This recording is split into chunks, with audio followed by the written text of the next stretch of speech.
کمر اسلام صاحب، سر جس طرح رضا صاحب کہہ رہے ہیں ہم آہنگی بڑی ضروری ہے، وہ کس طرح آئے گی؟ آپ سپریم کورٹ فیصلہ دے دیتی ہے، آپ لوگ ترمیم لے کے منظور کرا لیتے ہیں، تو اب تو عدلیہ بمقابلہ پارلیمان والی صورتحال ہے سر۔ اس صورتحال کو کس طرح نون لیگ اوائڈ کرے گی؟ دیکھیں، اگر یہ بمقابلہ بھی ہے تو پھر ایسے اسے کہنا چاہیے پارلیمان بمقابلہ کوئی بھی اور ادارے۔ پارلیمان کا انہیرنٹ پاورز ہیں، پارلیمان کے اندر اس کے سٹرکچر میں یہ ساری پاورز موجود ہیں، اور باقی جتنے ادارے ہیں وہ ڈیوالو ہوئے ہیں، وہ ڈیلیگیٹڈ پاورز پہ کام کر رہے ہیں، چاہے وہ جوڈیشری ہے چاہے وہ ایگزیکٹو ہے۔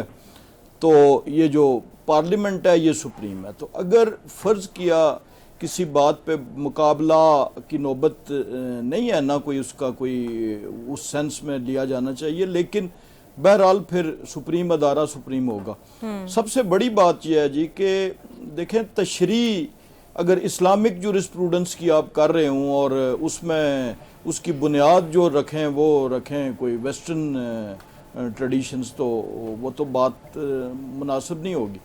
اسی طرح یہ جو جہاں پر پارلیمنٹ نے جن چیزوں کو کلیریفائی کیا ہے، جن چیزوں کو جسٹ ایک ان کی ایکسٹینشن دی ہے، وہ بنیادی طور پر آئین میں پہلے بھی واضح تھے۔ وہ پہلے بھی واضح، بڑی وضاحت اور صراحت کے ساتھ یہ تینوں نکتے، ریزروڈ سیٹس کے، انڈیپینڈنٹ لوگوں کے، انڈیپینڈنٹ ریٹرنڈ کینڈیڈیٹس کے ہاؤس میں آنے کے بعد پارٹی جوائننگ کا جو قانون ہے اس میں کوئی ایمبیگوٹی نہیں ہے، نہ کانسٹیٹیوشن میں، نہ الیکشن ایکٹ 2017 میں، نہ الیکشن رولز میں۔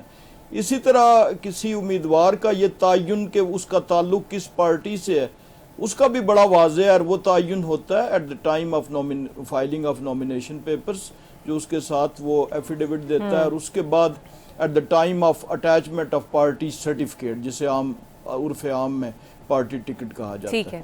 تو اس لیے پھر آپ دیکھیں کہ ایون جو جوڈیشری کی اپوائنٹمنٹ ہے، کسی زمانے میں تو اور طریقہ تھا، اب وہ روٹ ہوتی ہے تھرو پارلیمنٹ، اس کی فائنل اپروول پارلیمنٹ دیتی ہے۔ لہٰذا اس میں میرا خیال ہے کہ اختلاف یا مقابلہ یا جھگڑا اس پہ ہوتا ہے جہاں پہ ایکویلٹی ہو، اور جہاں پر کسی چیز میں ایمبیگوٹی ہو، وضاحت نہ ہو۔